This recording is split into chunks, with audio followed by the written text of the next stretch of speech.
আসসালামু আলাইকুম এভরিওয়ান। প্রথমে আমরা চিকেন বল ভাজতেছি বাটার দিয়ে।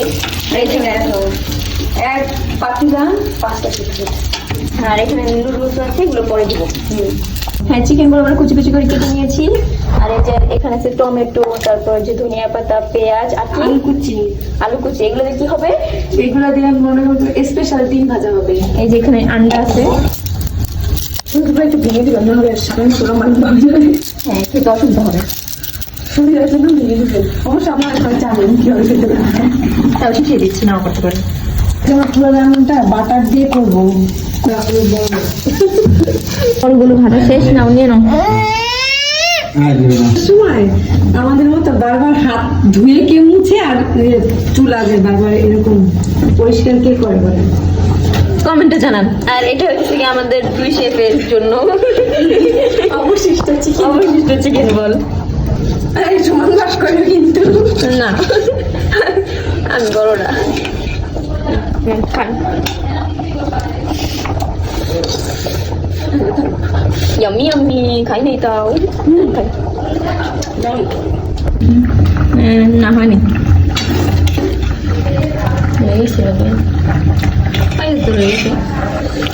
বাচ্চা পাইছি, কমলার পেটে তো বাইরে হলো, উমা পড়ে গেছে।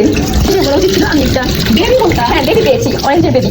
সাইডে রেখে দিচ্ছি, রাত্রিবেলা আমরা খাবো। আমরা অনেক পেটুক। হ্যাঁ, খাদক, যাকে খাদক মুখে বলা হয়। হ্যাঁ, আমরা লবণ দিয়ে নুডলস খেয়ে ফেলতে পারি, কোনো ব্যাপার না। কোনো ব্যাপার না। Wow, butter. খুবই বেশি পরিমাণ দিতে হবে না, সাধারণ না। হ্যাঁ, আমরা তো বড় লোক, তাই বেশি করি। সাথে একটু চাল দিন। একটু আগে বললাম না, হালকা বড় লোক হালকা করি, তো সেটা নমুনা।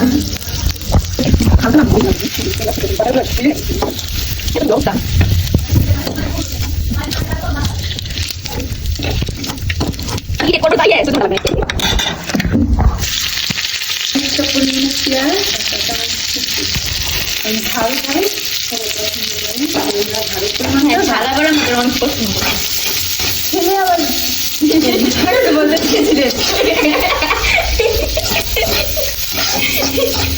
সরি, আমাদের মুখের মাঝে একটু উল্টাপাল্টা হয়ে যায় মাঝে মধ্যে। আমরা আবার বাটার দিব। একটু আগেই বলছিলাম আমরা বড় লোক, তাই আবার নারী বিচারি। অবশ্যই আমরা বানাইছি সুন্দর কথা, কি হবে। আপনারাও খাইতেন। আসলে আমরা রান্না করতে আসলে অনেক সবাই কিভাবে যেন উধাও হয়ে যায়। বুঝি না, আমরা তো সাইড দিয়ে একটু টেস্ট করি। লবণ দিয়ে দিলাম, এটা কারণ সুন্দর করে মাখাইতে হবে, না হলে সুন্দর এমন দেখা যাচ্ছে কি আবার লারিং চারিং করতে হবে। লারিং চারিং চলতেছি। হ্যাঁ, হয় আমাদের বড় বোন আছে, একজন নাম বানিয়ে সে ঘোড়াটি করে পছন্দ করে। হ্যাঁ, ফোন দিলে শুধু বলে কি খাই তোমার ঘোড়ার ডিম। হ্যাঁ, তার আবার ঘোড়ার ডিম অনেক ফেভারিট। তার যেমন হ্যাঁ, তার দেওয়ার আসছে, তো আমরা ভাবলাম ঘোড়ার ডিম ভেজে দিই, তাদের ফ্যামিলি এত ফেভারিট। এখন আমরা ঘোড়ার ডিম ভাজবো। ঘোড়ার ডিমের নাম কি? ঘোড়ার ডিমের ডিমানোর বেটি, ঘোড়ার ডিমের বেটকি। ঘোড়ার ডিমের বেটি। তো এই যে আমাদের পাস্তা রেডি। আমরা কিন্তু ঘোড়ার ডিমের বেটকি, এটা তো বাটার ইউজ করবো। হ্যাঁ, এটা তো বাটার ইউজ করবো। একটু আগে বললাম হ্যাঁ, একটু আগে বললাম আমার বড় লোক। ঘোড়ার ডিমের কি লবণ এসছে? ঘোড়ার ডিম আপনি কাঁচা ঘোড়ার ডিম খেয়ে দেন, আমি খাই। দেখছেন আমরা রান্না করছি, কিন্তু আমাদের রান্না চকচক করছে। হ্যাঁ, দেখেন তো, এরকম একটা ভাবি থাকলে আর কিছু লাগে। ওয়েলকাম।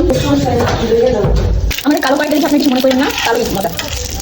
কালো করে মানে ভাইরাল। হ্যাঁ, দেখুন ঘোড়ার ডিমের গোলা, এই যে আমাদের ঘোড়ার ডিমের গোলা। কাঠটা কমিয়ে ঘোড়ার ডিমের গোলাটা রাখবো। হ্যাঁ, রিচ নেবো। বিসমিল্লাহির রহমানির রহিম। মধু রসমালাই। এটা দিচ্ছি। ইয়াল্লা পুরি গোল্ডেন করলো। এদিকে নিয়েছে যে মিষ্টি ওভারলোডেড হয়ে গেছে। আমি ওর করে গেছিলাম পুরাটা দিয়ে দেন একসাথে। বুঝলাম, পুরা ডিমটা সিক্স করে পানি পড়ে। কিভাবে? Wow, handsome boy. কি আমাকে ধসে কেন কথা বলতেছি? সরি, মাঝে মধ্যে বের হয়ে যায়। দিয়ে দেন আদান দিতেছি। অতিরিক্ত স্বাদের জন্য। আপনারা যদি বেশি স্বাদ না খেতে চান তাহলে এদের দেওয়ার কোনো দরকার নেই। Yes! হয়ে গেছে মানে পুরো ডিমের অমলেট রেডি হয়ে গেছে। শীতের দিনে গরম গরম নুডলস। দেখেন আমার ভাবি কত সুন্দর রান্না করে। এই নতুন রেসিপি যারা খায় না তারা মানে অবাক হয়ে যায়। কি